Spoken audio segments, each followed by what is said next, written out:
Hello guys, आज आप लोगों को फिजिकल केमिस्ट्री में सॉल्यूशन चैप्टर में units of concentration of A solution के बारे में बताना है। यानी कि विलयन की सांद्रता की अलग अलग इकाइयाँ होती है, अलग अलग टर्म्स में होते हैं, उसको बताना है। तो सबसे पहले मैं बात करूं विलयन सॉल्यूशन। जैसा कि हमने पिछले क्लास में बता चुके हैं, इसके मेनली दो फैक्टर होते हैं। हम बोले थे डायमंड सॉल्यूशन के बारे में इस चैप्टर में पढ़ेंगे, मतलब दो फैक्टर रहेंगे। तो एक रहेगा विलायक सॉल्वेंट और दूसरा रहेगा विलय सॉल्यूट। ठीक है, इसका अमाउंट ऑलवेज ज्यादा होगा, इसका अमाउंट कम होगा। ठीक है, ये लार्ज फॉर्म में रहेगा और ये लेस फॉर्म में रहेगा, इसको याद रखिएगा। इसको सपोज किया जाता है ए से, इसको सपोज किया जाता है बी से। ठीक है, जहां पर ए रहेगा इस पूरे चैप्टर में मैं बात करूं तो सपोज इसका ए विलायक होता है, सपोज बी विलय को किया जाता है।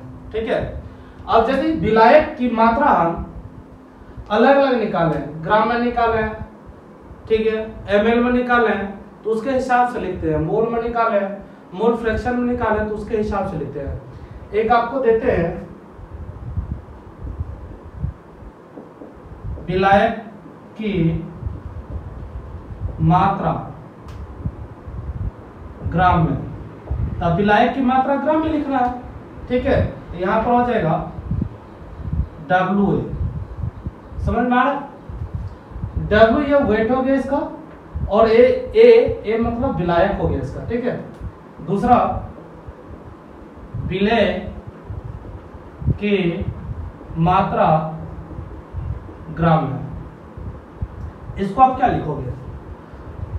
आपको अमाउंट तो लिखना ही है, वेट को W, और यहां पर बी नोट करना क्योंकि बी का अमाउंट लगेगा। यहां पर विलायक की मात्रा ग्राम में W है, विलय की मात्रा ग्राम में WB। ठीक है, यहां पर amount of solvent W A से डिनोट होगा, अमाउंट ऑफ सॉल्यूट WB से डिनोट होगा। वॉल्यूम रहेगा तो VA हो जाएगा, ये VB हो जाएगा। यदि मोल रहेगा तो NA हो जाएगा, ये NB हो जाएगा। देख लीजिए विलायक का मोल, तो मोल को हम डिनोट करते हैं N से। किससे डिनोट करते हैं? N से। अब सवाल है, इसको हम लिखेंगे क्या? Na लिखेंगे। अब इसे विलय का मोल आ गया, मोल ऑफ सॉल्यूट, तो इसको आप क्या लिखोगे? NB लिखोगे, सॉरी N से डिनोट होगा। ठीक है, इस तरह से हम देखते हैं A का मतलब आपको सॉल्वेंट हो जाएगा। ठीक है, पूरे चैप्टर में जहां पर भी आएगा। B का मतलब सॉल्यूट हो जाएगा।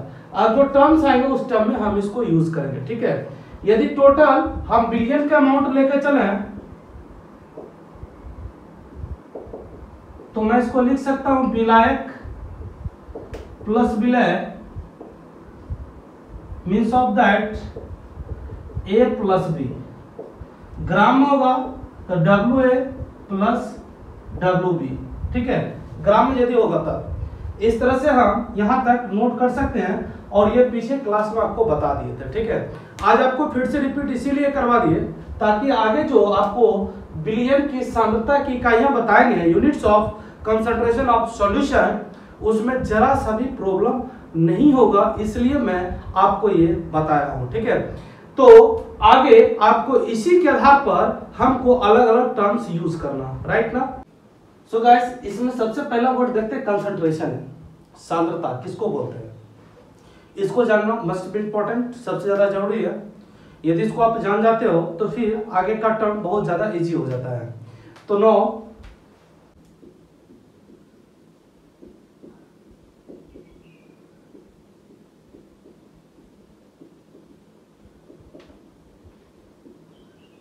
दोनों में मैं लिख लेता हूं, जिसमें आप लाइक करते हो नोट जरूर कर लेना, ठीक है। पेन पेपर लेकर के बैठो, आज का क्लास बहुत ज्यादा इंपॉर्टेंट होने वाला है, ठीक है। विदाउट पेन पेपर लेके मत बैठना, केवल देखने से काम नहीं चलेगा, स्क्रीनशॉट लेने से काम नहीं चलेगा, पेन पेपर के साथ आप पढ़िए, ठीक है।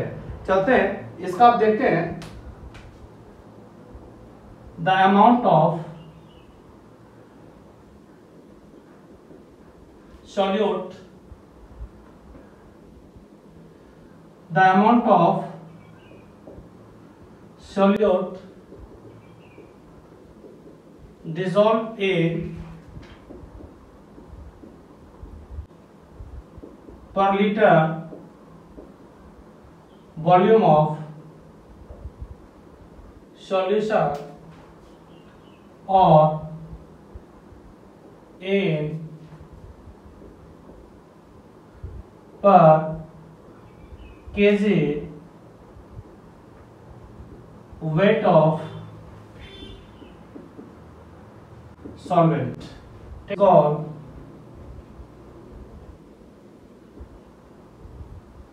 concentration, ठीक है। तो पेन पेपर लेकर के बैठेंगे, विदाउट पेन पेपर लेके आप नहीं बैठेंगे, आपको साथ में ही नोट करते जाना, मैं बार बार बोल रहा हूं, ठीक है। तो अब हम देखते हैं, इसको डिफाइन तो कर दिए, अब इसको हम किस तरह से मैथमेटिकल फॉर्म में रिप्रेजेंट करेंगे वो भी बताते हैं। तो सबसे पहले अब देखते हैं, इसको हम ट्रांसलेट कर लेते हैं, विलय की वह मात्रा जो बिलियन के प्रति लीटर आयतन या विलायक के प्रति केजी द्रव्यमान या भार में घुला हो तो उसे सांद्रता कहा जाता है, सांद्रता कहा जाता है, ठीक है। तो नोट कर लेंगे और मैं इसको डिटेल से लेकर के चल रहा हूं। अब सवाल है, विलय की वह मात्रा जो बिलियन में प्रति लीटर आयतन, यानी 1 लीटर में कितना विलय सॉल्यूट का अमाउंट होगा उसको समझाना है, ठीक है। अब या विलायक की प्रति केजी द्रव्यमान में, भार में, यहां पर देखेंगे फिजिक्स में मास और वेट दोनों अलग होता है, बट केमिस्ट्री में याद रखेंगे मास और वेट दोनों सेम होता है, इसलिए दिया है तो आप कंफ्यूज नहीं करेंगे, कहीं पर वेट यूज होगा कहीं पर मास यूज होगा, कंफ्यूज नहीं करेंगे। फिजिक्स में आप पढ़े होंगे ये दोनों टर्म अलग होते हैं, बट केमिस्ट्री में दोनों सेम टू सेम होता है, मास या वेट। तो में घुला होगा, ठीक है, तो उसे सांद्रता कहा जाता है। तो नोट कर लेंगे, आगे आपको मैं इसको समझाता हूं। अब चाय यदि आप पीते होंगे तो उसमें आप ये पूछते होंगे चाय में कितना चीनी डाला, तो चाय में कितना चीनी डाला, तो चाय 1 बिलियन हो गया, चाय एक सॉल्यूशन हो गया, उसमें कितना चीनी डाला मतलब विलय की मात्रा क्या है, उसी को डिनोट करता है कंसंट्रेशन, राइट। ये दो तरह से डिपेंडेंट होते हैं, ये दो तरह से निर्भर होते हैं, एक ताप पर डिपेंडेंट करता है, एक ताप पर डिपेंड नहीं करता है, एक टेम्परेचर डिपेंडेंट होगा, एक टेम्परेचर इंडिपेंडेंट होगा। दोनों को मैं विस्तार से बताता हूं, तब आगे आप लोग को लेकर के चलेंगे, इसका स्ट्रेंथ भी आगे आपको बताना है। तो सबसे पहले मैं बात किया अभी टेम्परेचर का, तो टेम्परेचर पर कौन कौन डिपेंडेंट होगा कौन कौन डिपेंडेंट नहीं होगा उसको क्लियर करते, इससे एक क्वेश्चन हर साल पूछा जाता है और लेक्चर के लास्ट में भी इससे क्वेश्चन रहेगा, सो मस्ट बी इंपॉर्टेंट, केयरफुल होकर के देखना, ओके।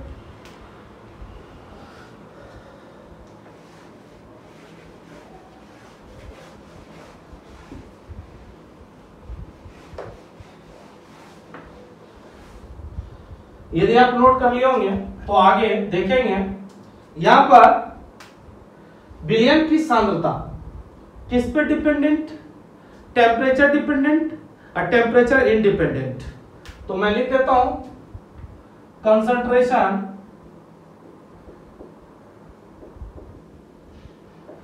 सांद्रता। क्लियर कर चुके हैं। तो ये दो तरह से डिपेंड करता है, एक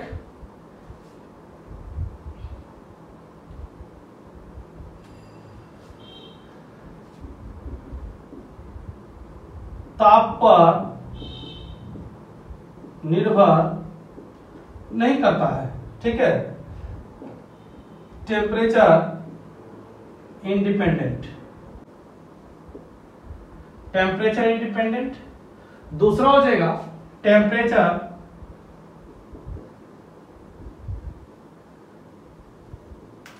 डिपेंडेंट। अब सवाल है कौन टेम्परेचर इंडिपेंडेंट में जाएगा, यानी कौन सा कंसंट्रेशन होगा जो ताप पर निर्भर नहीं करेगा और कौन सा टेम्परेचर होगा जो ताप पर निर्भर करेगा। यहां पर मैं लिख देता हूं ताप पर निर्भर, ठीक है। अब आपको यहां पर क्लियर करना है ताप पर निर्भर कौन नहीं होगा। तो मैं इसका ट्रिक बगल में नोट कर देता हूं, जितने भी मास वाला टर्म होंगे, राइट ना, जितने भी मास वाला टर्म होंगे वो टेम्परेचर इंडिपेंडेंट होंगे, वो ताप पर निर्भर नहीं करेगा। बट उसका अपोजिट यहां पर आएगा, जितने भी वॉल्यूम वाले टर्म आएंगे वो सभी के सभी टेम्परेचर डिपेंडेंट होगा। समझ में आ रहा है? तो ये दोनों यदि आपको याद रहेगा, मास और वॉल्यूम यदि याद रहेगा तो आगे सारा कहानी खलास हो जाएगा, आगे आपको जरा सा भी प्रॉब्लम नहीं होगा। तो आगे पहला नंबर मैं शो करता हूं, मास इसमें आना चाहिए। तो पहला का percentage small w by capital W। तो ऊपर में जो होगा मैक्सिमम टाइम में सॉल्यूट को लिया जाएगा और नीचे सॉल्यूशन को लिया जाएगा। ऊपर विलय का अमाउंट होगा, नीचे बिलियन का अमाउंट होगा, या ऊपर विलायक का अमाउंट होगा, नीचे बिलियन का अमाउंट होगा, ठीक है, याद रखना है इसी को। तो आप देखेंगे क्या इसमें वॉल्यूम का चर्चा हुआ, आंसर नो, इसका मतलब ये टेम्परेचर इंडिपेंडेंट है। दूसरा देख लेंगे मोलालिटी, मोलालता, इसको डिनोट किया जाता है स्मॉल m से। किससे डिनोट किया जाता है? स्मॉल m से। अब देखेंगे इसका यूनिट होता है मोल पर ग्राम, ठीक है, या मोल पर केजी हो जाएगा। अब देखा जाए क्या इसमें वॉल्यूम का चर्चा हुआ? नहीं हुआ। इसका मतलब ये टेम्परेचर इंडिपेंडेंट है क्योंकि मास का इसमें यूज हुआ। दूसरा, तीसरा हो जाएगा मोल फ्रैक्शन। मोल फ्रैक्शन जिसको मोल अंश, मोल प्रभास या मोल भिन्न बोलेंगे, इसको x से डिनोट किया जाता है, ठीक है, इसको x से डिनोट किया जाता है। यार देखिए यहां पर आ गया मोल, मोल आया ना, तो मास का जरूर इसमें यूज किया गया होगा। और यह एक नंबर होता है, अंश होता है, ठीक है, पार्ट होता है, जिसके वजह से इसका कोई यूनिट नहीं होता है। तो आप देख लेंगे इसमें भी मास का यूज हुआ होगा, मोल में, इसमें भी मोल है तो इसमें भी मास का यूज हुआ होगा, मोल पर ग्राम दिया गया, ठीक है, याद रखना इस चीज को। तो आप देखते हैं ऊपर से नीचे तक हम जाते हैं तो कहीं पर भी वॉल्यूम का कोई चर्चा नहीं है, ये टेम्परेचर इंडिपेंडेंट है। फाइनली एक और इसमें होगा ppm, पार्ट्स पर मिलियन। तो पार्ट्स पर मिलियन कई तरह से नोट किया जाता है, तो यहां पर पार्ट्स पर मिलियन जो लेंगे वेट बाय वेट बना लेंगे, वेट बाय वेट बना लेंगे। अब दूसरा हम चलते हैं उस साइड, समझ में आ रहा? ये सभी ऐसे टर्म है जो ताप पर निर्भर नहीं करता है, क्वेश्चन इससे रहता है और मैं भी डालूंगा। अब देखेंगे इसमें पहला टर्म आएगा percentage volume by volume. Small भी ऊपर रहेगा, नीचे कैपिटल भी रहेगा। ऊपर में या तो सॉल्यूट का अमाउंट होगा या सॉल्वेंट का होगा, बट नीचे हमेशा सॉल्यूशन का आएगा, याद रखना। अब देखिए वॉल्यूम आया, इसमें वॉल्यूम आया, ये क्या हो जाएगा? टेम्परेचर डिपेंडेंट हो जाएगा। इसी का दूसरा देखेंगे weight by percentage weight by volume. अब देखते हैं यहां पर वेट ऊपर में, मैंने कहा सॉल्यूशन वॉल्यूम ऑफ सॉल्यूशन, तो नीचे वॉल्यूम आ रहा है ना, नीचे तो सॉल्यूशन आएगा, सब में याद रखना नीचे सॉल्यूशन होगा। अब थर्ड देखेंगे मोलारिटी, जिसको मोलरता बोलते हैं, मोलारिटी, इसका यहां पर लीटर है, सॉरी पर केजी या ग्राम होगा, वहां पर लीटर या पर ml हो जाएगा। इसको डिनोट किया जाता है केमिस्ट्री में सॉल्यूशन चैप्टर में कैपिटल एम से, और इसको डिनोट किया जाता है स्मॉल एम से, ये भी दोनों याद रखिएगा। अब इसका मैं बात करूं यूनिट यदि लिखेंगे तो मोल पर ml या लीटर दोनों होता है, ठीक है। अब आपको इसमें चौथा पॉइंट जो आता है, देखेंगे अभी तक जितना भी लिखे ना वो सब वॉल्यूम वाला है। अब नेक्स्ट जो टॉपिक आता हुआ है नॉर्मलिटी, नॉर्मलिटी नॉर्मलता, इसको डिनोट किया जाता है एन से, इसको डिनोट किया जाता है एन से। अब इसमें याद रखेंगे कई सारे एक्सपेरिमेंटल क्वेश्चंस पूछा जाता है, जिसको लैब में कई तरह के अलग अलग कंपाउंड तैयार किए जाते हैं, तो उसे दो तरह के नॉर्मलिटी को मिलाने के बाद सेकेंड सॉल्यूशन का वॉल्यूम फाइंड आउट करना होता है। तो उसके लिए एक फॉर्मूला होता है N1 into V1 is equal to N2 into V2, ठीक है। इस फॉर्मूले पर आप निकाल सकते हैं। तो हम देखते हैं ये फॉर्मूला, इसमें भी दो सॉल्यूशन के लिए लागू होगा, इसमें भी दो सॉल्यूशन के लिए लागू होगा, ठीक है, इसमें भी लागू होगा। तो अलग अलग सॉल्यूशन होगा तो उसके लिए हम अलग अलग निकालेंगे। इसमें एक टर्म आपको और एक्स्ट्रा पढ़ाएंगे, फॉर्मुलेटी। फॉर्मुलेटी इसको बोलते हैं फॉर्मलता, इसको एफ से डिनोट करेंगे, ठीक है। ये सभी जितने भी टॉपिक्स आपको लिखा है सभी को लैबोरेट करेंगे, आगे डिटेल्स में बताएंगे, ओके। तो आपको ये डिफाइन करना था कौन ताप पर निर्भर करता है, कौन ताप पर निर्भर नहीं करता है। तो कई सारे स्टूडेंट कंफ्यूज कर जाते हैं कौन करता है कौन नहीं करता। शॉर्टकट मैंने लिखा दिया, जिसमें मास होगा वो टेम्परेचर इंडिपेंडेंट, ताप पर निर्भर नहीं होगा, जिसमें वॉल्यूम होगा टेम्परेचर डिपेंडेंट होगा, ताप पर निर्भर करेगा। तो ये सभी टेम्परेचर डिपेंडेंट हो गया, ये सब के सब टेम्परेचर इंडिपेंडेंट हो गया। तो राइट कर सकते हैं इसको, क्योंकि हम आगे लेकर के चलेंगे, सबको एक एक करके लैबोरेट करेंगे आप, ठीक है, विस्तार से बताएंगे। बट आप याद रखेंगे मोलारिटी, जिसमें हम स्टार्ट करते हैं, मोल फ्रैक्शन, मोलारिटी, ये तीनों टॉपिक सॉल्यूशन चैप्टर में भी आई है। और इससे याद रखेंगे सॉल्यूशन चैप्टर में न्यूमेरिकल बनाने में लगभग आपको 70% तक मदद मिलता है। अब मैं बात करूं मोलारिटी, आपको मिलेगा आगे जाकर के क्वालिटेटिव प्रॉपर्टीज ऑफ सॉल्यूशन में, हर जगह लगभग इसका यूज हुआ है। अब मोल फ्रैक्शन की मैं बात कर लेता हूं थोड़ा सा। मोल फ्रैक्शन दो वैज्ञानिक के नियम में मिलेंगे, हेनरी के नियम में मिल जाएंगे आपको, राउल्ट के लॉ में तो 100% ये भरा हुआ है। तो ये सभी आपको समझ में आ गया होगा। अब क्या होता है ना कि इंटर कन्वर्जन होता है, एक साइड से दूसरे साइड जाने आने में, एक साइड से दूसरे साइड जाने आने में कई सारे सवाल इस टाइप के पूछे जाते हैं। तो मैं आपको एक बार चर्चा कर दूं और समझा दूं यहाँ पर कैसे नोट करेंगे। ये साइड वॉल्यूम है और ये साइड क्या मास है। अब ये दोनों की रिलेशन वाला फार्मूला पढ़े होंगे, उसको डेंसिटी बोला जाता है। ये दोनों का फार्मूला जो होता है, दोनों जिसमें आता है उसको डेंसिटी बोलते हैं। तो बीच में ये डेंसिटी रहेगा, डेंसिटी दिया रहेगा, तो हम क्या करते हैं मोलारिटी से मोलारिटी की ओर जा सकते हैं, और यदि डेंसिटी दिया रहेगा तो मोलारिटी से मोलारिटी की ओर आ सकते हैं, मोल फ्रैक्शन की ओर आ सकते हैं, ppm W की ओर आ सकते हैं। यदि इसमें से किसी एक का वैल्यू दिया हुआ हो, डेंसिटी दिया हो, तो ये साइड हम आराम से आ सकते हैं, ठीक है। तो एक साइड से दूसरे साइड जाने आने के लिए must be important mass by volume, यानी कि आपको डेंसिटी दिया रहेगा तो आराम से जा सकते हैं। लेकिन एक ही साइड का कन्वर्जन, इसमें से आपको इसमें आना हो, इसमें से इसमें आना हो, इसमें से इसमें आना हो, तब इसका कोई जरूरत नहीं होता है डेंसिटी का, ठीक है। अब दूसरा देखते हैं मोलरिटी से आपको नॉर्मलिटी की ओर जाना हो तो डेंसिटी का कोई जरूरत नहीं है, नॉर्मलिटी से या मोलरिटी से आपको फॉर्मेलिटी की ओर जाना हो फिर भी डेंसिटी का कोई जरूरत नहीं होता।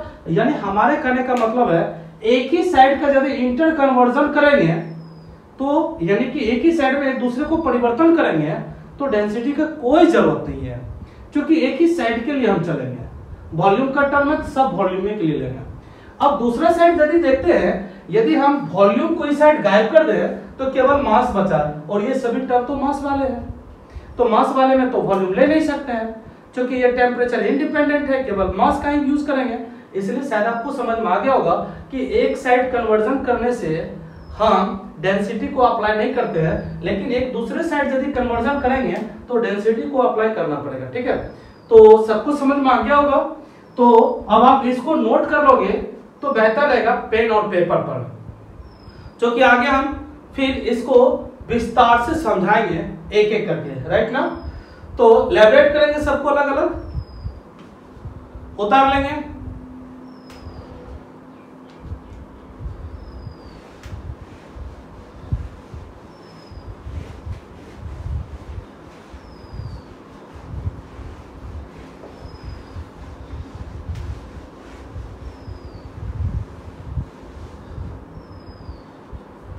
फर्स्ट ऑफ ऑल चर्चा करेंगे टेम्परेचर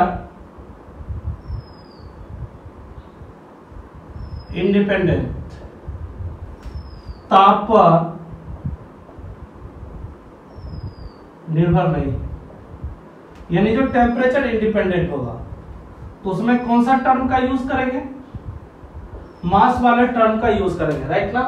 तो पहला आपको बताया है percentage mass weight by weight. इसको आप अब हम इसको लैबोरेट करके चलेंगे, विस्तार पूर्वक लेके चलेंगे, इसको डिफाइन करेंगे। अब ऊपर में हम लोग कहा था आपको, ये आपको जो होगा या तो सॉल्यूट का होगा या सॉल्वेंट का अमाउंट होगा, नीचे बट सॉल्यूशन का अमाउंट होगा। नीचे ज्यादा होगा, ऊपर हमेशा कम रहेगा, इस चीज को याद रखेंगे। ठीक है, तो अभी यहां पर हम चलते हैं, इसको डिफाइन कैसे करेंगे। विलेय या विलायक, ठीक है, सॉल्यूट या सॉल्वेंट की भार की वह मात्रा जो बिलियन के 100 भाग में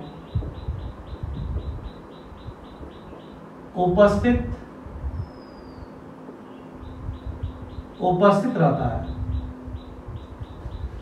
तो उसे द्रव्यमान प्रतिशत कहा जाता है। अब देखिए कितना इजी है। ठीक है, द्रव्यमान प्रतिशत परसेंटेज W बाय W से नोट किया जाता है। इक्वल टू हो जाएगा, हमने ऊपर में क्या लिखना, विलय या विलायक की भार की वह मात्रा जो बिलियन के 100 भाग में उपस्थित रहता है। ठीक, आपको प्रेजेंस होगा उसको नोट करना, तो यहां पर लिखेंगे मास ऑफ सॉल्यूट और सॉल्वेंट, विलायक या विलय का द्रव्यमान बटे में क्या हो जाएगा, मैं बार बार बोल रहा हूं, बाय में हमेशा किसको लेंगे, सॉल्यूशन को लेंगे, तो हो जाएगा mass of solution, mass of solution billion का द्रव्यमान मल्टीप्लाई 100 परसेंटेज है। सबको समझ में आ गया होगा। सॉल्यूशन में क्या रहता है कि सॉल्यूशन में W बराबर हो जाएगा WA plus WB।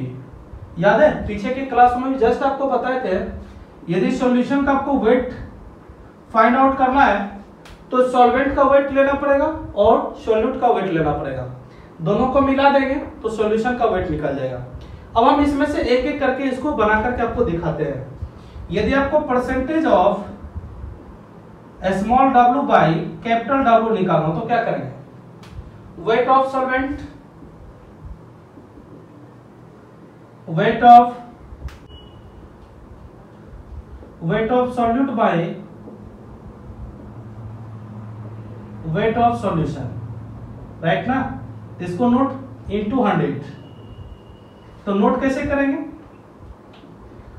W B by capital W by 100 या W B by W A plus W B into 100, इस तरह से नोट करेंगे। यानी बी के लिए निकालेंगे तो बी ऊपर में होगा और ए प्लस बी नीचे होगा, क्योंकि टोटल सॉल्यूशन है। इसी तरह से percentage W A by capital W निकाले तो क्या होगा, क्या होगा समझ में आ रहा है। ये कैपिटल ए ऊपर है, यहां पर देखते हैं बी ऊपर था, तो ए बी ये दोनों जब ऊपर लेंगे तो ऊपर होगा, बट बिलियन जो हमेशा नीचे होगा डब्ल्यू, तो डब्ल्यू का value W A plus W B दिया गया। ये विलायक का है, ये विलय का है, ये सॉल्वेंट का, ये सॉल्यूट का है। तो चलते ये हो जाएगा आपका W A by W A plus W B into 100, direct हम इसको लिख दिया, ठीक है। यदि आपको डब्ल्यू बी बराबर पूछे percentage W B by W, तो आपको हो जाएगा W B by W A plus W B, percentage है 100 मल्टीप्लाई कर देंगे, ठीक है। तो हमने कहा था कि स्मॉल अमाउंट ऊपर होगा और सॉल्यूशन नीचे होगा, या तो सॉल्वेंट के लिए पूछा जाएगा या सॉल्यूट के लिए पूछा जाएगा। तो जिसके लिए पूछा जाएगा आप आसानी से बना सकते हो। तो गाइस इसको नोट कर लेंगे, तब दूसरा हम लेवरेट करते हैं, ठीक है।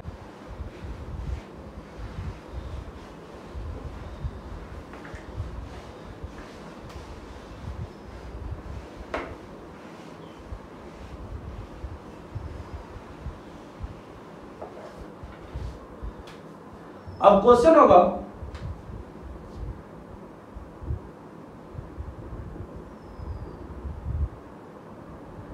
दो 250 ग्राम बिलियन में 25% यूरिया विलय है, तो विलियन में जल एवं यूरिया की मात्रा क्या होगी। यानी हमको अमाउंट निकालना, ये अमाउंट किसका दिया हुआ, सॉल्यूशन का, यानी ए प्लस भी दोनों मिला हुआ है। कितना परसेंट यूरिया, 25% यूरिया है, तो हमको निकालना क्या, कितना परसेंट जल होगा, 75%। आइडिया तो लगा सकते हैं, लेकिन अमाउंट में हमको निकालना ना, ग्राम में निकालना है। तो चलते हैं फर्स्ट ऑफ ऑल इसमें लेकर के आपको W is equal to W A plus W B, यानी आप इसको लिख सकते हो विलायक प्लस विलय इज इक्वल टू सॉल्यूशन होता, आपको भी तुरंत पता है, ठीक है। इसको मैं कर रहा हूं आगे। इसमें दिया किसका परसेंटेज है, यूरिया डिसॉल्व है, घुला हुआ है ना, तो percentage W B by W is equal to 25% दिया हुआ।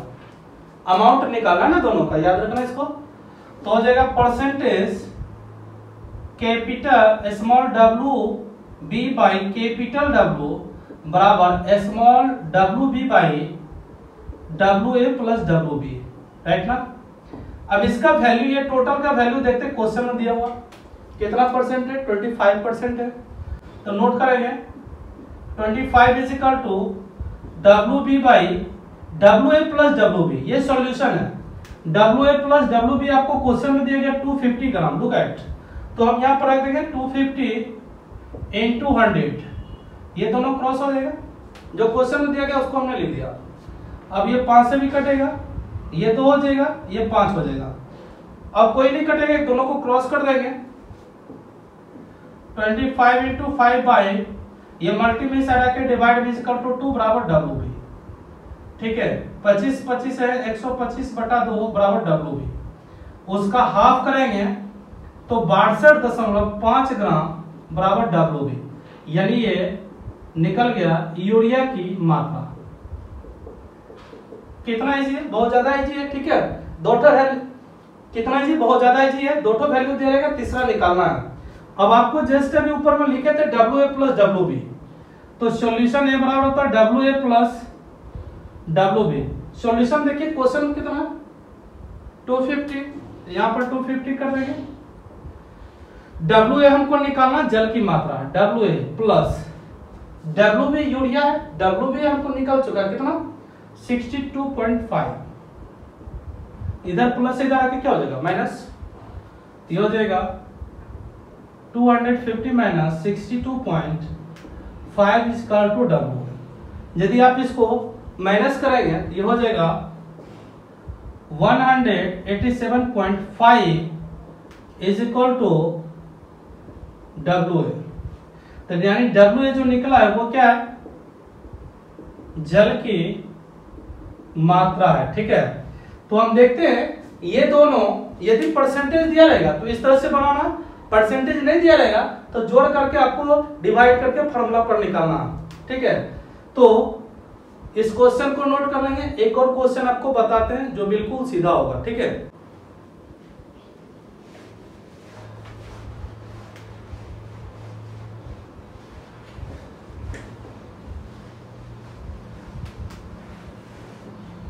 अब दूसरा क्वेश्चन,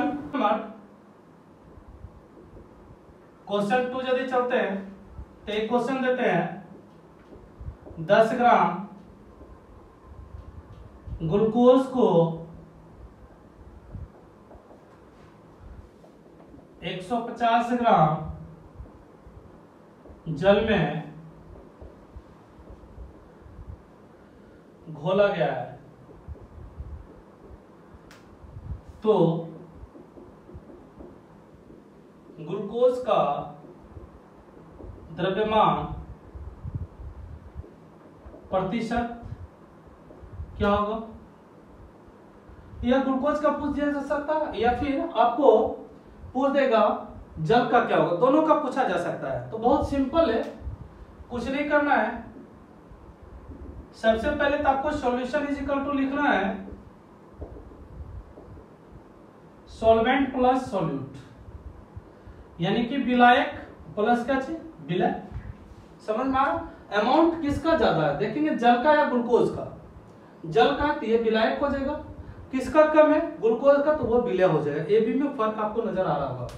तो WA is equal to WA plus WB, sorry W बराबर WA प्लस WB, यानी विलयन बराबर विलायक प्लस विलय। इसका वैल्यू कितना दिया हुआ भाई मेरे, ये A हो जाएगा और ये B हो जाएगा। ये हो जाएगा 150 plus 10 is equal to 160 gram solution का निकल गया। ओके, अब आपको निकालना किसका, उस क्वेश्चन को जरा सा पढ़िए। ग्लूकोज का द्रव्यमान प्रतिशत यानी B का परसेंटेज निकालना। किसका निकालना, B का। तो यहाँ पर चलेंगे WB by percentage of WB by W is equal to, अब ये फॉर्मूला आपको याद है, पीछे वाला देखेंगे लिखा थे WB by WA plus WB into 100। कुछ नहीं करना, बस पुट कर देना, वैल्यू निकल जाएगा।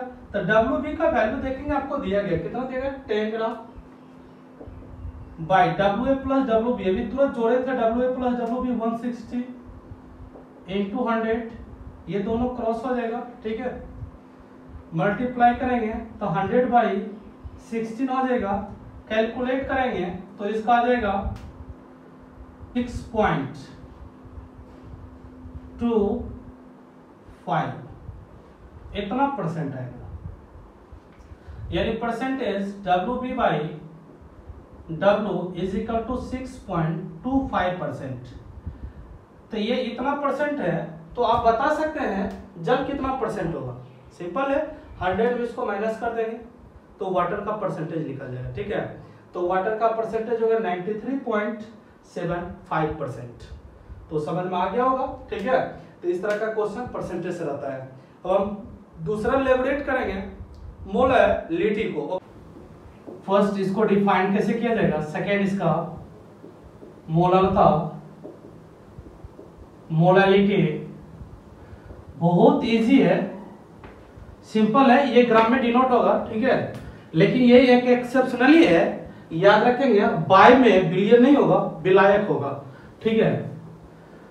तो किसी बिलियन के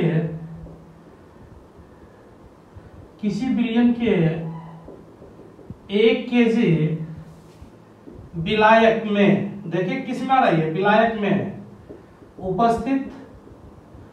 उपस्थित विलय के मोलों की संख्या को मोललता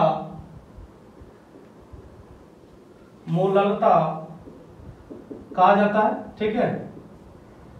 इसका मात्रक देखेंगे, यूनिट क्या होता है, इसका यूनिट मोल पर ग्राम या मोल पर केजी भी होता है, ठीक है। इसको सूचित किससे किया जाता है, डिनोट इसको स्मॉल m से किया जाता है। अब इसको मैथमेटिकल फॉर्म में एक्सचेंज करेंगे तो फॉर्मूला हो जाएगा molality is equal to mole of solute by mass of solvent. ये केजी में आ जाएगा, पर केजी। ये एक ऐसा इसमें कंसंट्रेशन है जिसमें कि बाय में सॉल्वेंट को लिया गया, बाद में सब में सॉल्यूशन है। तो ये हो जाएगा स्मॉल m। मोल निकालना है ना, तो मोल को हम ऐसे डिनोट करते हैं, किसका निकालना, b का निकालना, ठीक है।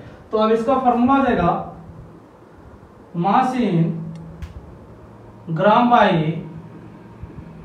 मॉलिक्यूलर मास ऑफ सॉल्यूट, ठीक है। अब बाय में आ जाएगा क्या चीज, बाय में जो है वही हो जाएगा, ये तो हो गया मोल के लिए फॉर्मूला। अब बाय में आपका mass of solvent,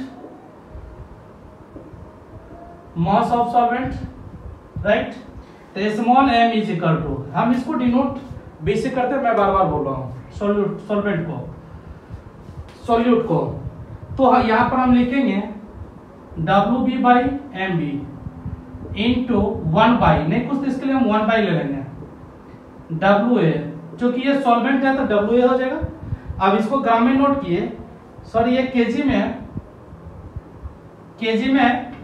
small m is equal to, KG को ग्राम में कन्वर्ट करेंगे, 1000 से मल्टीप्लाई करना पड़ेगा, WB by MB into 1000 by WA। अब ये ग्राम में एक्सचेंज हो गया, ठीक है।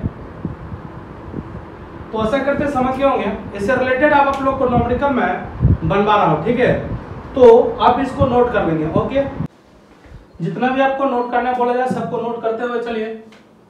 इसका देखेंगे क्वेश्चन किस टाइप से रहता है, 300 ग्राम जल में 50 ग्राम यूरिया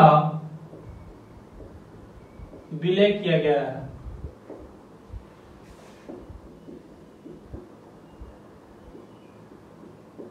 तो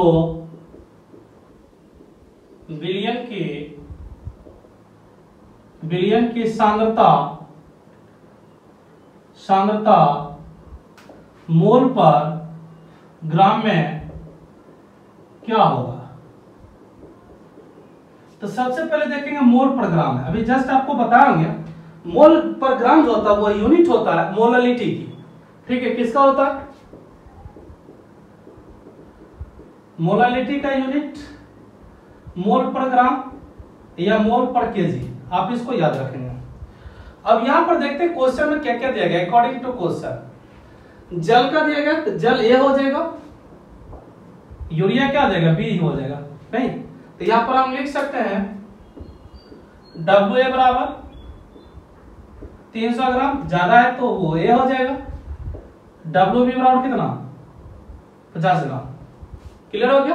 अब यहां पर हमको MB भी निकालना है, तो ये क्या बी है, बी मतलब बिल है जो घुला हुआ होगा, तो घुला हुआ क्या यूरिया, तो यूरिया का क्या निकालना अनुभार, यूरिया का क्या निकालना अनुभार। तो इसका फार्मूला होता है NH2CO NH2, इसका मोलर मास निकालेंगे तो इसका सबका एटॉमिक वेट जोड़ देंगे तो मोलर मास निकल जाएगा 14 plus 2 plus 12 plus 16 plus 14 plus 2 total मिलाकर के 100 ग्राम पर मोल हो जाएगा, यूनिफाइड आ जाएगा। अब इसको हम यदि लेकर के चले, क्या कह रहा फाइंड आउट करने, मोल पर ग्राम में क्या होगा, यानी कि मोलालता, मोलालता स्मॉल एम निकालना है बराबर व्हाट, तो स्मॉल एम बराबर तुरंत बताए थे आपको, स्मॉल एम बराबर अभी तुरंत आपको बताए थे WB by MB into 1000 by WA इन ग्राम, 1000 लगेगा तो ग्राम हो जाएगा। सारा वैल्यू दिया गया, WB कितना आपको 300, MB इसका कितना निकला अनुपात 60 गुना 1000 बटे WA की मैं बात करूं तो WA दिया गया 300, ये 20 क्रॉस, ये भी 0 कैंसिल, ये 3 कैंसिल, 6 बाय 100 यदि डिवाइड करेंगे 100 बाई 6 से ये हो जाएगा आपका m इज का टू 16.44 मोल पर ग्राम, यही निकला m का वैल्यू।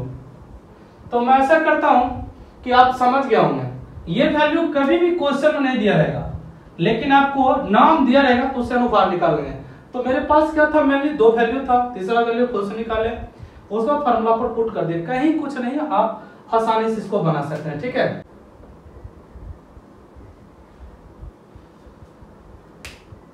तो कहीं कुछ नहीं है, आप आसानी से सबको डील कर सकते हैं, ठीक है। तो इस टाइप का क्वेश्चन आपको लेक्चर के लास्ट में दिया रहेगा, उसको भी आपको लेवरेट करना है। तो यहाँ पर आपको मस्ट बी इंपॉर्टेंट, इसका फार्मूला आपको निकालना है, स्मॉल एम बराबर याद रखना WB by MB into 1000 by WA, ये केजी में सॉरी ग्राम में है, और इसका यूनिट की बात करेगा तो मोल पर ग्राम हो जाएगा, ठीक है। तो ये आपको इंपॉर्टेंट है, इसको आप नोट करके रखेंगे, ठीक है। आगे क्वेश्चन भी उससे रहेगा। अब अगला हम लेवरेट करते हैं मोल फ्रैक्शन का, ओके, काफी इंपॉर्टेंट है।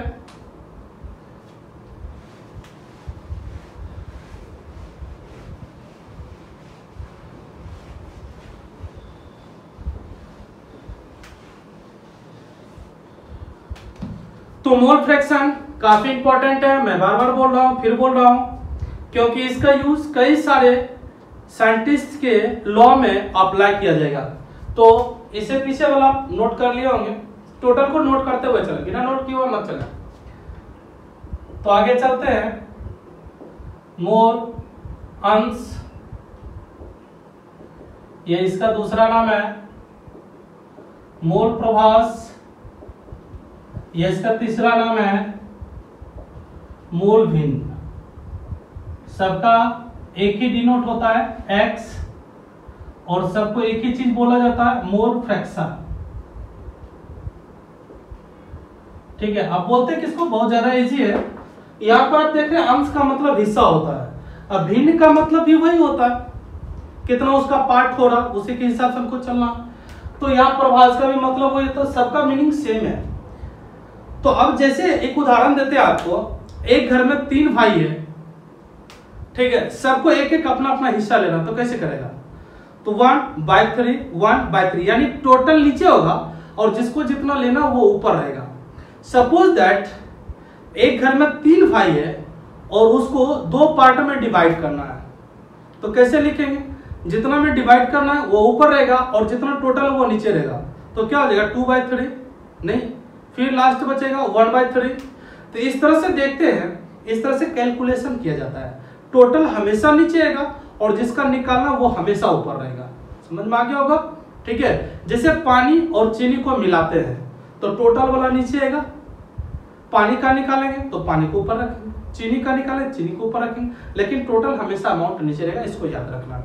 अब यहाँ पर सबसे ज्यादा जो इंपॉर्टेंस है उसका जरूरत किस चीज का है, मोल का, जो पीछे बताया है कि mole must be important in this chapter, तो आप याद रखेंगे। ये सभी के सभी आप 11 में पढ़े हुए हैं, ठीक है। तो मैं बात करूं इसको डिफाइन करें बिलियन में उपस्थित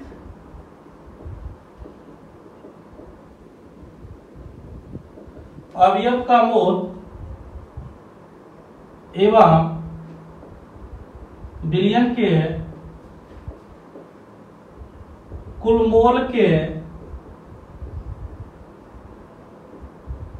अनुपात को मोल अंश कहा जाता है। आप तीनों लिख सकते हैं, कोई बाउंडेशन नहीं है। इसको x से डिनोट करेंगे, किससे? x से डिनोट करेंगे, और इसका मात्रक नहीं होगा बिकॉज ये न्यूमेरिकल वैल्यू है। इसमें जितने भी अवयव हो गए सबको जोड़ेंगे तो सब का सम ऑफ 1 ऑलवेज फाइंड आउट होगा। यानी कि इसमें मेनली 2 अवयव होंगे, 3 भी होंगे, 4 भी होंगे, जो भी होंगे सबको आप ऐड करोगे तो उसका वैल्यू 1 आएगा। सपोज दैट एक एग्जांपल लेते हैं, एक सॉल्यूशन में 3 अवयव है, यदि हम 3 में से किसी एक का हिस्सा निकालें तो 1/3 होगा, 2 का हिस्सा निकालें 2/3 होगा, फिर दोनों को यदि हम जोड़ेंगे तो सम 1 आएगा। तो इस तरह से देखते हैं, टोटल का सम ऑफ करेंगे तो 1 आएगा, टोटल को जोड़ेंगे 1 आएगा। तो विलयन में जो भी अवयव होगा सबका योगफल सदैव 1 होगा। इसको प्रूफ करना है। तो इसको प्रूफ करने के लिए कुछ हम बोर्ड पर मानते हैं, उसको आप लोग नोट करते जाएंगे मेरे साथ। लुक एट, माना कि विलयन में सॉल्वेंट A एवं सॉल्यूट B है।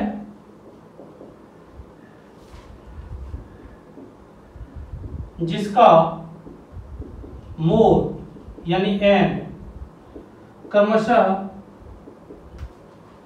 Na तथा Nb है, राइट ना। यानी कि विलायक का मोल Na हो जाएगा, विलयक का मोल Nb हो जाएगा। जो ज्यादा उसको A, जो कम है उसको B सब कुछ करेंगे, पहले ही बता चुके हैं। तो यहां पर लिखते हैं विलयन का कुल मोल, तो कुल मोल में दोनों जुड़ जाएगा, है ना। तो क्या क्या जुड़ जाएगा? Na प्लस Nb, यानी विलायक का मोल प्लस विलयक का मोल, और इसको हम लिख सकते हैं is equal to Nt, total number of mole in solution. ठीक है, समझ में आ रहा? तो यहां पर फॉर्मूला होता है मोल अंश का, मोल अंश इज इक्वल टू हो जाएगा, है ना, अवयव का मोल अंश इज इक्वल टू हो जाएगा अवयव का मोल, बाय में चलेंगे तो बाय विलयन का कुल मोल। टोटल ऑलवेज नीचे जगह, इसको याद रखना, ठीक है।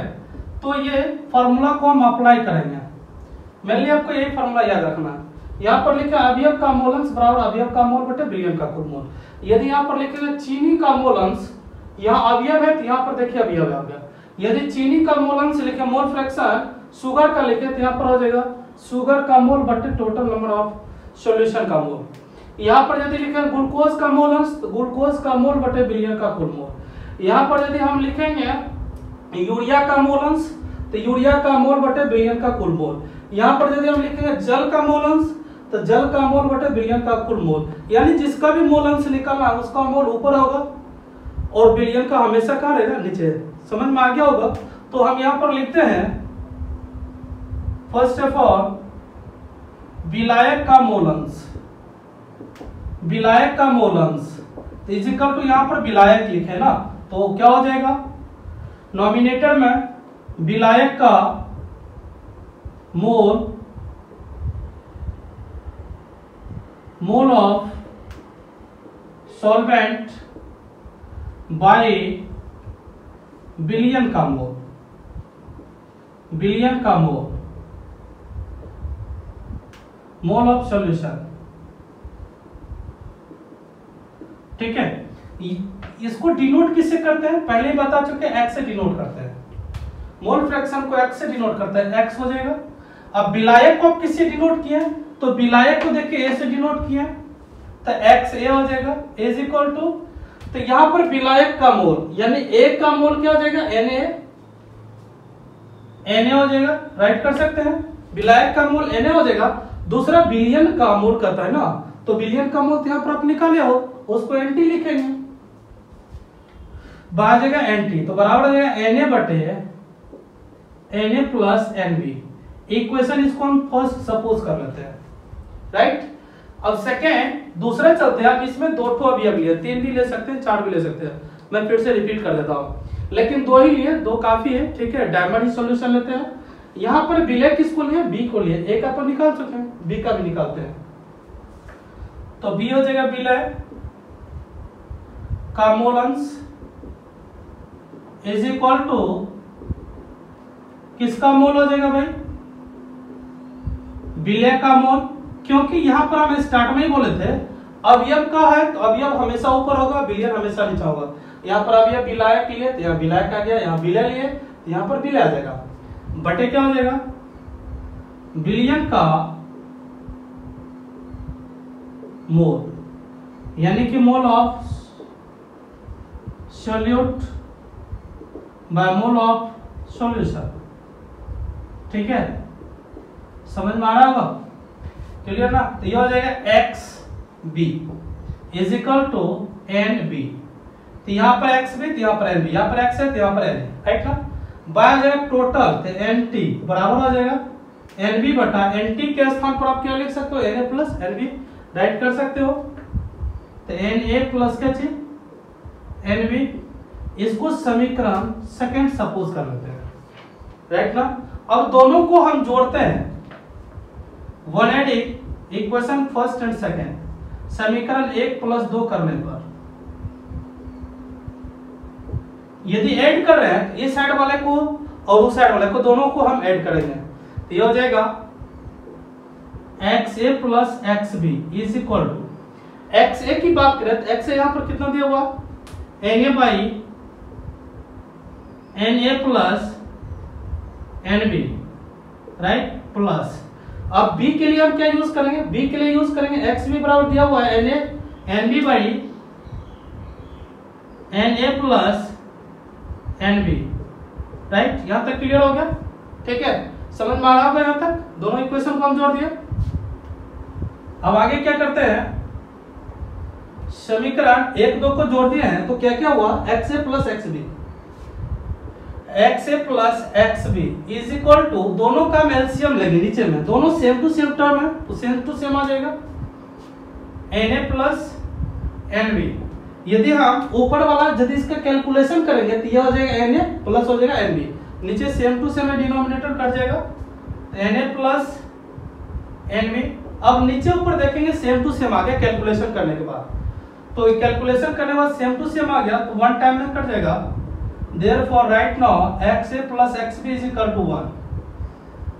तो मैं इसको बोल सकता हूं विलायक का मोल अंश प्लस विलय के मोल अंश का सम ऑफ 1 ऑलवेज आएगा। तो मैं यहाँ राइट कर देता हूं, यहाँ पर लिख सकते हैं, तो यहाँ पर लिख सकते हैं विलायक का मोल अंश, विलायक का मोल अंश एवं विलय के मोल अंश का योग सदैव 1 होता है, ठीक है। तो मस्ट बी इंपॉर्टेंट, आप इसको याद रखेंगे, ठीक है, हमने प्रूफ कर दिया इसमें, ठीक है। अब करना क्या आपको, बिलियन में उपस्थित अवयव का मोल, अवयव ए या बी हो सकता है, ठीक है, बिलियन के कुल मोल के अनुपात को, यानी बिलियन का जो टोटल मोल होगा दोनों के ए प्लस बी को जोड़ देंगे, तो दोनों का जो भाग देने के बाद जो आएगा यानी अनुपात होगा उसको मोल अंश एक्स से सूचित करेंगे, इसका कोई मात्रक नहीं होगा। इसको यदि हम एक्सप्रेशन फॉर्म में चलेंगे तो माना कि विलायक ए विलय बी है, ठीक है, जिसका मोल ए का मोल एन ए, बी का मोल एन बी है, राइट। तो बिलियन का कुल मोल आप क्या लिखोगे, विलायक का मोल प्लस विलय का मोल, यानी N A plus N B is equal to total number of mole हो जाएगा, राइट। आगे चलेंगे तो मोल अंश बराबर फार्मूला होगा, अवयव का मोल अंश बराबर अवयव का मोल बटे बिलियन का कुल मोल, इसको डिनोट हम x से करेंगे। आगे चलते हैं, विलायक का मोल अंश, तो x विलायक को a, तो इसका हो जाएगा Na बाय Nt, Nt मतलब Na plus Nb, total number of mole, equation first. इसी तरह से सेकंड चलेंगे, विलय का मोल अंश, तो मोल अंश को x से विलय को बी से, तो बी है तो यहाँ पर एन बी बटे एन टी, एन टी का वैल्यू वही N A plus N B. समीकरण एक हो गया था, समीकरण ये दो हो गया। दोनों को ऐड करेंगे, इस साइड एक्स है इस साइड एक्स बी है, दोनों को जोड़ेंगे। एक्स ए के लिए हम ये यूज करेंगे, एक्स बी के लिए ये यूज करेंगे, दोनों का कैलकुलेशन करेंगे तो दोनों का कैलकुलेशन कट उठ के एक आएगा। समझ में आ गया होगा। यदि यहाँ पर आपको एक्स ए का वैल्यू दिया हुआ है और एक्स बी का वैल्यू निकालना तो क्या करोगे, इस साइड प्लस है उस साइड जाके माइनस, तो एक्स बी बराबर क्या हो जाएगा 1 माइनस एक्स ए। एक तो ये हो गया। यदि आपको एक्स बी दिया हुआ है एक्स ए निकालना है, एक्स बी दिया हुआ है एक्स ए निकालना, ये साइड ये प्लस उस साइड जाके माइनस, तो एक्स ए बराबर क्या हो जाएगा 1 माइनस एक्स बी। तो dear students, this is very important for this chapter because ये आपको हेनरीज के लॉ में भी यूज करेंगे, रॉड्स के लॉ में भी यूज करेंगे, ठीक है। सो आप इसको कंठस्थ याद रखोगे, ठीक है। तो मैं ऐसा करता हूं आप समझ गए होंगे, इसको नोट कर लेंगे, फिर इस पर हम न्यूमेरिकल्स आपको डील कराते हैं।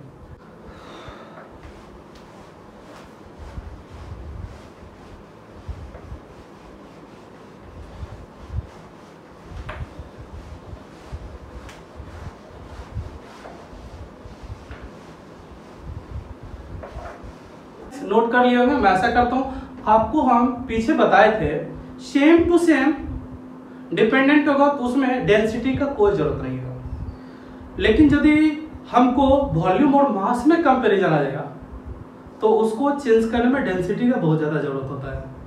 तो क्या मैं आपसे क्वेश्चन करूं, मोलैलिटी से मोल फ्रैक्शन आ सकता है?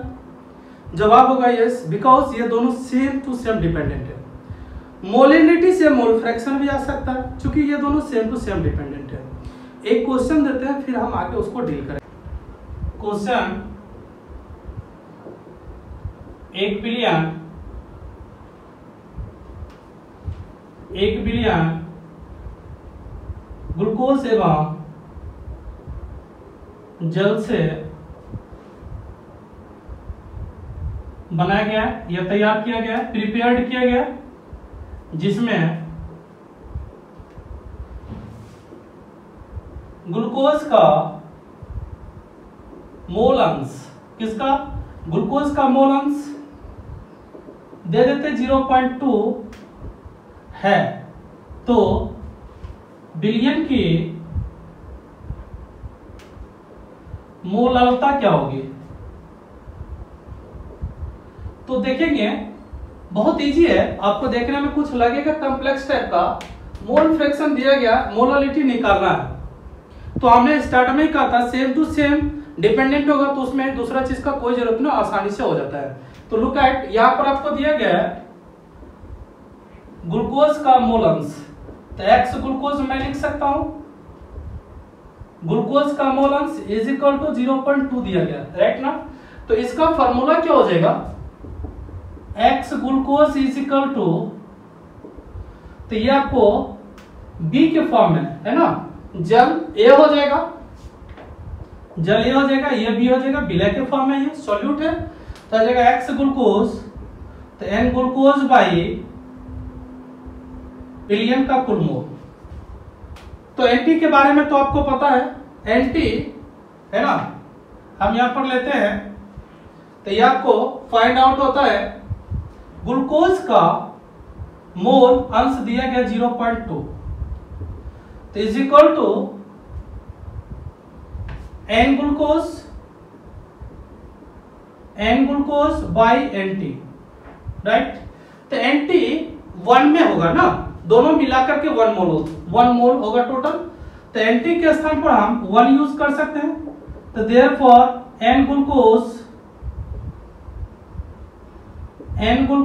इज इक्वल टू 0.2 हो जाएगा, ये साइड ये भागा इस साइड आके गुना हो जाएगा, तो एन ग्लूकोज बराबर 0.2। अब बात करें बिलियन का कुल मोल, एनटी बराबर Na प्लस Nb, आपको ऐसा हम बता चुके हैं, ठीक है। तो एनटी यहां पर 1 दिया हुआ हमारे पास, एक में Na हमको निकालना है, यानी जल का निकालना है, प्लस Nb 0.2 निकला, इस साइड प्लस में साइड माइनस, तो 1 माइनस 0.2 बराबर Na, यानी एक क्या हमारा वाटर है, पहले ही बोल चुका हूं, तो 0.8 बराबर Na। Na का वैल्यू 0.8 निकल चुका है। यदि वाटर का हमको ग्राम में वेट पता चल जाएगा तो मोलैलिटी आराम से निकल जाएगा, ठीक है। तो चलते हैं, तो यहां पर हो जाएगा एन वाटर यानी Na बराबर हो जाएगा WA/Ma। अब W क्या है? Mass in gram by molar mass of H2O, जल का अनुपात। तो ये तो आपको पता है, ये कितना है? 0.8। देखेंगे ऊपर से ये कितना है? 0.8। ये is equal to mass in ग्राम, जिसको W बोलेंगे, ग्राम में भार। जल का अनुपात बताओ कितना होगा? सिंपल है, 18 होगा। इस साइड ये इंटू में, इस साइड आके डिवाइड, इस साइड डिवाइड में, इस साइड आकर के इंटू में हो जाएगा। 0.8 into 80 is equal to W है, ठीक है। WA का जो वैल्यू आएगा वो ग्राम हो जाएगा। तो WA बराबर कैलकुलेट करेंगे तो W का वैल्यू कैलकुलेट करेंगे तो 14.4 ग्राम हो जाएगा, ठीक है। अब देखिए टोटल वैल्यू निकला हुआ है। Capital M is equal to WB/MB into 1000/WA in gram में होता है, ठीक है। तो कैपिटल M स्मॉल m बराबर NB, इसको लिख सकते हैं मोल को, इंटू 1000/WA हो जाएगा क्या? स्मॉल m बराबर NB का देखिए वैल्यू आपको पता है। NB का वैल्यू यहाँ पर N ग्लूकोज, ये NB हमारा, तो ये हो जाएगा 0.2 इंटू 1000/14.4, ठीक है। यदि कैलकुलेट करेंगे तो ये दोनों कैंसिल हो जाएगा, पॉइंट ये कैंसिल, 72,000/72 मोल पर ग्राम इसका आंसर हो जाएगा, कैलकुलेट कर लेंगे, ठीक है। तो गाइस इस तरह से होता है। देखेंगे मोल फ्रैक्शन दिया हुआ था, मोलैलिटी निकल गया, मोल फ्रैक्शन दिया हुआ था मोलैलिटी निकल गया। तो हमने कहा था सेम टू सेम रहेगा तो उसमें कन्वर्जन में आसानी होता है। तो आशा करते हैं आप समझ गए होंगे, इसको नोट कर लेंगे और आगे जो क्वेश्चन दे रहा है उसको बनाएंगे, राइट। Now start.